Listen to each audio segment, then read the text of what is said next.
तो ये contract of bridge का मामला है, कॉन्ट्रैक्ट ऑफ ब्रिज का मामला है, कॉन्ट्रैक्ट ऑफ ट्रस्ट का मामला नहीं है।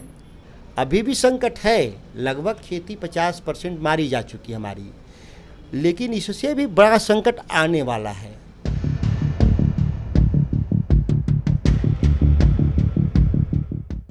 हमारे पर कोई भी चार्ज घोटाले का नहीं है, ध्यान दीजिए।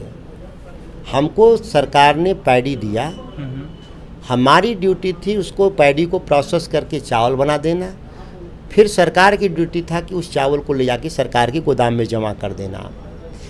अगर हम चावल देने से कोई डिनाई किए हैं तो कोई दस्तावेज दिखाए सरकार।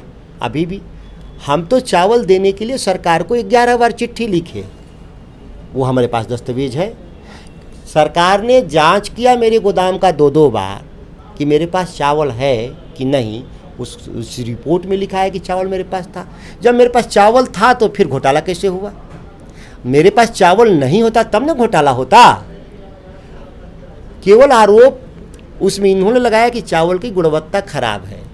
तो चावल तो हम बनाए जरूर थे, लेकिन धान तो उन्होंने खरीदा था, तो गुणवत्ता खराब धान उन्होंने जो परचेज किया उसी का चावल हम बनाए।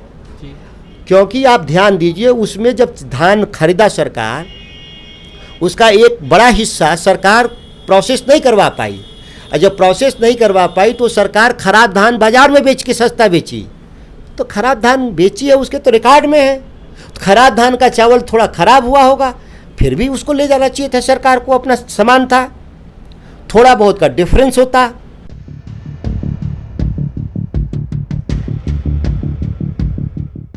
यह करीब करीब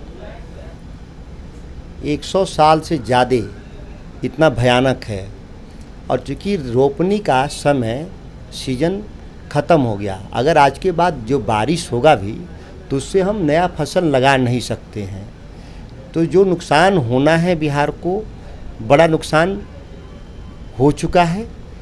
अब सवाल ये है कि अगर इसके बाद भी बारिश, अगस्त के बाद भी बारिश हो जाएगा तो इससे हमको थोड़ा ही राहत होगी कि जो लगाए हैं फसल, जो बहुत मेहनत से, वो कुछ बच जाएगा। और दूसरा फ़ायदा होगा कि हम जो रिजर्व वाटर से, जो ग्राउंड वाटर है, रिजर्व वाटर जिससे हमने खेती किया है बोरिंग के ज़रिए, बोरवेल के ज़रिए, अगर वो रिचार्ज नहीं हुआ तो आने वाले समय में पीने का पानी संकट पैदा हो जाएगा। तो इसलिए भी बारिश अगस्त के बाद भी होगा तो जो लॉस होना है वो हो चुका है, आने वाला जो लॉस है वो नहीं होगा, तब भारी संकट हो जाएगा।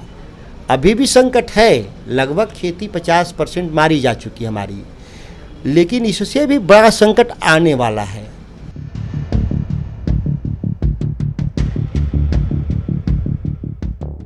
हमने कहा हम बीसे बाजार तक की पूरी प्रक्रिया में हम इंटरवेन करेंगे। कृषि विभाग स्वयं में भी मार्केटिंग तंत्र हम खड़ा करने जा रहे हैं। एक हमने नया विंग खड़ा कर रहे हैं कृषि विभाग में, जो मार्केटिंग, जो मेरी मार्केटिंग यार्ड है डिफंक्ट, उसको हम चालू करने जा रहे हैं। एक 2700 करोड़ के निवेश के साथ प्रपोजल्स को हम आगे बढ़ गए, टेंडर में चले गए। एक वो हम कर रहे हैं बाजार जहाँ एश्योर्ड मार्केटिंग कर सकें फार्मर्स अपना, लेकिन वह भी कैपेसिटी बहुत ज़्यादा नहीं है एंड पूरे बिहार को 54 मंडियों से कंट्रोल नहीं कर सकते।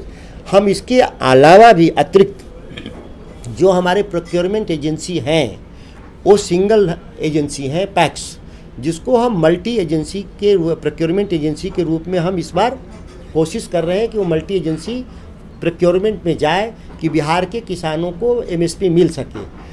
और जो बात कर रहे हैं छोटे किसानों के, मार्जिनल फार्मर्स को, या जो वो जो दूसरे के खेत पर खेती करते हैं, वैसे लोगों के लिए हम ऑलरेडी बिहार में प्रोविज़न है कि उनको हम 100 क्विंटल 150 क्विंटल धान बेचने की अनुमति देते हैं। उनको, उनसे हम खेत की रसीद नहीं मांगते, वो ऑलरेडी हमारे पास प्रोविज़न है।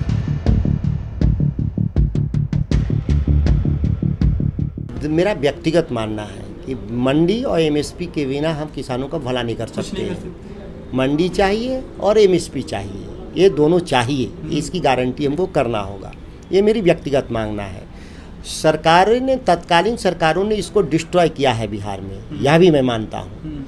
और आज मैं कैबिनेट मंत्री हूँ तो इसके लिए मैं प्रयास करूँगा, क्योंकि मंत्री मंडल का एक मैं हिस्सा हूँ।